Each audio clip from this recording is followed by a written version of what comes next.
কালকে মাইক পিট করে দোকানে ঝালমুড়ি এসপিজিকে দিয়ে তৈরি করিয়ে 10 টাকা কখনো পকেটে থাকে ওনার। কত নাটক! নির্বাচনের সময় গুহাতে গিয়ে বসে থাকেন, কখনো নির্বাচনের সময় বলে আমি চায়ওয়ালা, 10 টাকা বের করে ঝালমুড়ি খাচ্ছে। বুঝুন, সেই ঝালমুড়িটাও নিজেদেরই তৈরি করা। আর যদি তৈরি করা না হবে তাহলে দোকানে ক্যামেরা ফিট আগের থেকে ছিল কি করে জিজ্ঞাসা করুন। সব নাটক মানুষ বোঝে না। যেখানে মিটিং করে রেলে করে লোক নিয়ে আসে, বাইরে থেকে লোক নিয়ে আসে, নিয়ে এসে মিছিল মিটিং করে। কোনো একটা এজেন্ট দেওয়ার ক্ষমতা নেই, বাইরের এজেন্সিকে দিয়ে আর ভাবছে প্রশাসনকে চাপ দিয়ে। এখন যেহেতু ইলেকশন, মনে রাখবেন আগামী 3 সপ্তাহ বাদে তৃণমূল কংগ্রেস সরকারই আসছে এবং তারাই আসবে।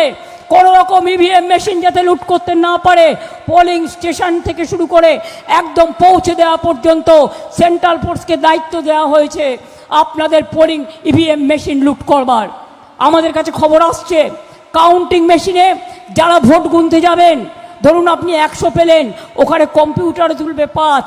দেখে নেবেন যতক্ষণ কম্পিউটারে পুরো ভোটটা না তুলবে কেউ হাল ছাড়বেন না, লড়ে যাবেন। লড়তে পারবেন?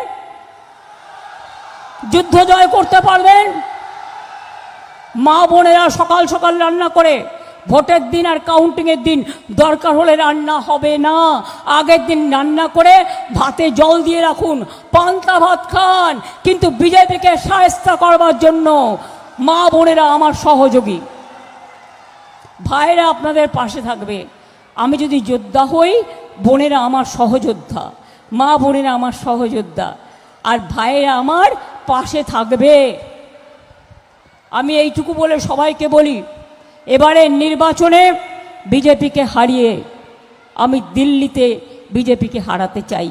তাই আপনাদের সমর্থন, আপনাদের দোয়া, আপনাদের আশীর্বাদ, শুভকামনা, একটা ভোটও যেন অন্য কোথাও না যায় তৃণমূল কংগ্রেস ছাড়া, জোড়া ফুল ছাড়া। এই ভুলটা করবেন না। দেখেছেন পরশুদিন হারিয়ে দিয়েছি লোকসভায় আমরা। কি করে হারালাম?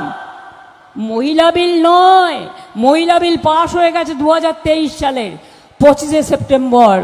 মহিলাদের জন্য নোটিফিকেশন করেনি, সামনে রেখেছে মহিলা, পেছনে ছিল ময়লা। ডিলিমিটেশন করার নামে বাংলা ভাগ করা, দেশ ভাগ করা আর এনআরসি করা। অত বোকা আমরা বুঝি। ধর্মের কল বাতাসে নড়ে। এবার হেরেছ, তোমাদের পতন শুরু হয়ে গেছে, অহংকারের পতন, ঔদ্ধত্যের